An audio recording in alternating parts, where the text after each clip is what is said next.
Nani ananibishia mlango? Kwani sasa simu, kwani jirani hizi kubisha mlango? Niambie umeamkaje? Niko fiti hiyo. Ulikuwa unasema aje? Bwana kuna kashida kametokea. Shida gani hiyo? Jua token zimeisha. Ndio nimeona stima imezima. Si ndio maana stima imezima na inabidi sasa. Tuchange hivi vile. Sasa unajua hii room na hivi vile tunaishi hivyo, tunashia kulipa token bana. Tunashia kulipa token saje? Nyinyi mnakaa watu wangapi hapo hivyo? Si mnakaa watu 7 na mimi nakaa mwenyewe. Alafu tunachanga aje token na tuchange pesa? Tunachanga ngapi? Hebu nikuulize. Tunachanga ngapi? Acha nikuulize kwanza siku baya. Kwani tunaishi watu 6. Lakini bulb ni moja, si bulb ni moja huko. Mnaona watu 6.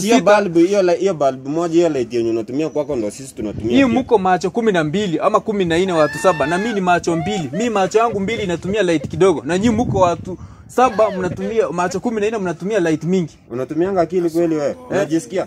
Si ndio zinasema uko na ufa. Uko na ufa kwa nyumba.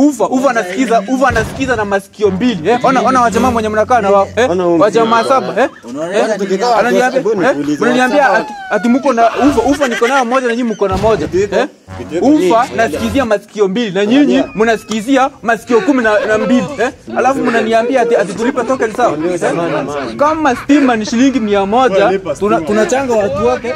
Nyinyi yenu yenye TV yenye mko nayo mnaona macho 14 TV.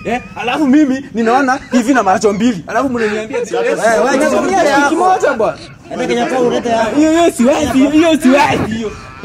Hata Kenya Power ulete hapo. Tuone vile utatumia. Hiyo siwezi. hapo. Hiyo siwezi.